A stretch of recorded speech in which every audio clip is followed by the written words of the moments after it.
안녕하세요. 덕분이냅니다. 2023년 9월 27일 저녁 브리핑 시작하겠습니다. 영상을 꾸준히 보신 구독자분들은 이미 또 알고 있는 내용일 수도 있고요. 그거를 좀 정리했다 보시면 되고, 이렇게 하는 이유는 덕분이네가 저녁에 브리핑 라이브를 하면서 좀 차근차근 체계적으로 브리핑을 하려고 지금 몇 주 전부터 개론적인 이제 브리핑을 하고 있어요. 뭐 카페의 종류, 카페는 이런 것이다. 그러다가 이제 급기야 이제 오늘 2023년 기준으로 카페에 대한 시장, 그러니까 상권이죠. 이런 것들이 어떻게 변했는지, 그로 인해서 쫓아가지 못하고 그 관념, 바뀐 변화된 어떤 개념들을 쫓아가지 못하고 계속 구식관념으로 답보 상태에 있다가 이제 실패를 거듭하시는 분들을 위한 시간이 되겠습니다. 자, 그래서 주제가 카페에 대해 알고 있는 당신의 잘못된 고정관념이라는 주제입니다. 과연 어떤 잘못된 고정관념이 있는지 한번 같이 살펴보시죠. 첫째, 잘못된 고정관념 첫째는 자리입니다. 자리가 좋으면 성공한다라는 말들을 많이 하죠. 뭐 첫째도 자리, 둘째도 자리, 뭐 셋째도 자리, 뭐 그랬다고 하지 않습니까? 근데 바뀌었죠, 이제. 옛날부터 이 카페는 임대료가 비싼 데 들어가면 도저히 수지가 안 맞았어요. 그래서 우리가 알다시피 옛날에는 대부분 뭐 2층에 있거나 뭐 또 스카이 라운지 그런 게 유행했었죠. 또 지하에도 있고.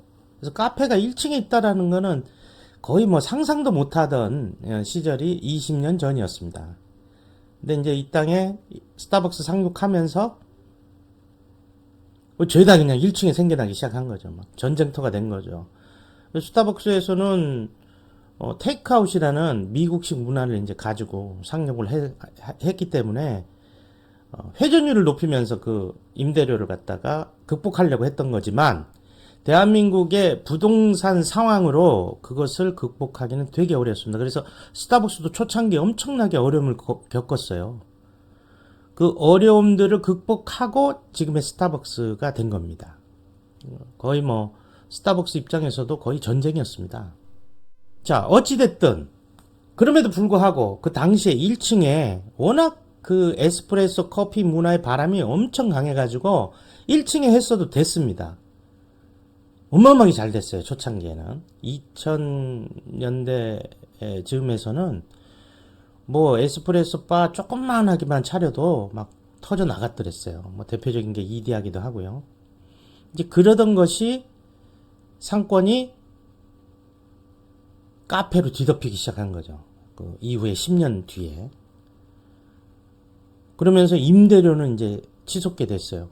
사실 여러 가지 요인이 있겠지만 자영업, 그러니까 상가죠. 상가의 임대료가 올라간 것은 카페가 가장 큰 몫을 한몫을 한 겁니다. 카페가요. 강남의 그 임대료는 거의 카페가 올려놨다고 해도 과언이 아닙니다. 그러던 것이 시대가 변하고 하면서 이제 상권이 분리되기 시작합니다. 그러니까 생활 반경이나 리듬이 바뀐 거죠. 특히 코로나 시대에 들어서면서 완전히 다른 형태의 상권으로 쪼개지게 됩니다. 그게 뭐냐면 기존에는 다운타운에서 우리가 이제 도심이라 그러면 다운타운이지 않습니까? 다운타운에서 모든 걸 다 해결했어요. 그러다 보니까 소비가 중심이 된 곳이 다운타운이었단 말이에요. 일종의 시내. 거기서 아침, 점심, 저녁, 피크타임. 주중은 말할 것도 없고 주말에도 그 시내로 나갔단 말이에요. 그러니까 어떻게 되냐면 하루에 피크타임이 3번이거든요. 3번을 다 먹었어요. 시내 상권이. 아침, 점심, 저녁 피크타임을 다 먹고 주중과 주말이 있단 말이에요. 주중과 주말을 또 다 먹었어요. 그러니까 뭐 어마어마했던 거죠, 시내가. 그러다 보니까 권리금 올라가죠, 임대료 올라가죠, 막 이제 막 고공행진을 시작한 겁니다. 거기에 갑자기 막 카페가 1층에 우죽순으로 들어오면서 창업 컨설팅이다 뭐다 해서 막 그냥 힘을 실다 보니까 뭐 거의 뭐 임대료가 막 고공행진을 하게 된 거죠. 그러다가 어떻게 됐습니까? 이제 이게 분리가 된 겁니다. 자, 지금부터가 중요한데 잘 들어보세요. 아침, 점심 피크 타임이고 저녁에는 집으로 갑니다. 그죠? 그래서 하루에 피크 타임 3개 중에 저녁 피크 타임이 사라지게 된 거예요. 도심지에서. 또 주말에는 시내를 안 나갑니다. 동네나 야외로 나가죠. 그러다 보니까 도심 상권은 절름발이 상권이 된 거예요. 그래서 그게 어느 정도냐? 반을 넘어서서 3분의 1 토막이 난 겁니다. 도심 상권은. 그런데 임대료는 내려오질 않죠. 그렇다는 얘기는 결국은 판매라든지 인건비가 적다라든지 그러니까 인풋이 적은 것들만 성공하는 그런 자영업 구조가 만들어지게 되는 겁니다. 당연히 카페는 맞지가 않는 거죠. 그래서 겨우 10개 중에 하나가 성공하는 카페로 치면 그런 이제 시대가 돼버린 겁니다.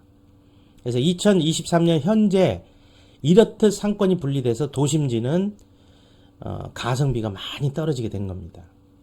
그렇다 보니까 어떻게 되겠어요? 좋은 자리 기준이 당연히 바뀌어야죠. 어떻게 바뀌어야 되나요?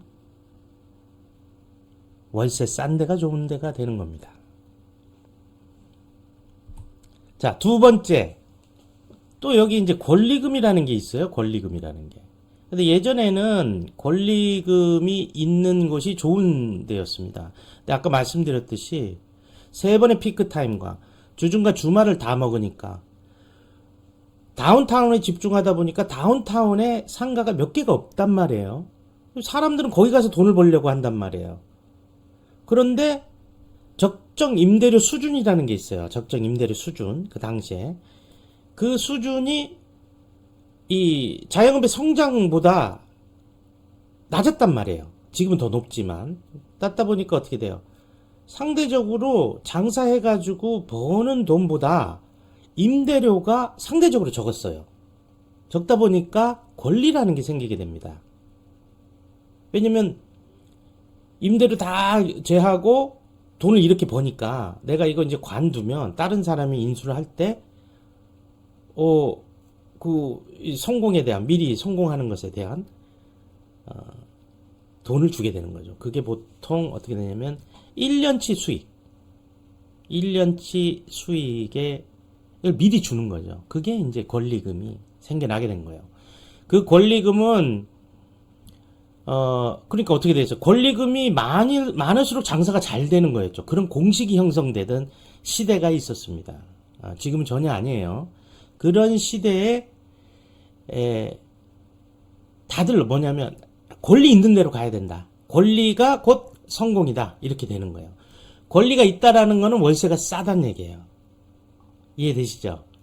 권리가 높다라는 거는 월세 대비 수익을 많이 가져가는 곳이라는 얘기예요. 그런 구조가 형성이 돼서 권리금이 높을수록 돈을 많이 번다. 이런 것들이 등식이 형성되던 시대가 있었습니다. 그게 많은 자영업자들 또 지금도 오랫동안 자영업을 하셨던 지금 안 하시는 그런 분들은 당연히 이렇게 생각을 합니다. 지금도. 하지만 지금은 어떻습니까? 월세 대비 수익을 가져올 수 없고 적자란 말이에요. 근데 권리까지 있어요? 이거는 거의 미친 수준이죠. 그렇게 하면 안 되죠. 그죠?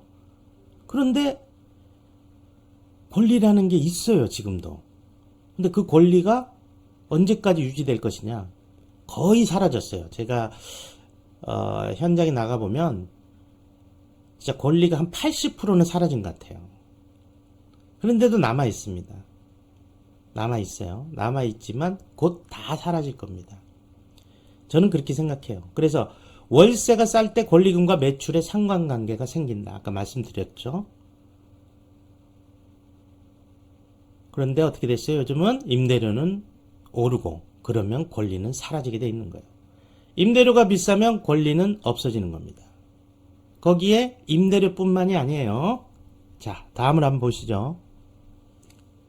보증금입니다.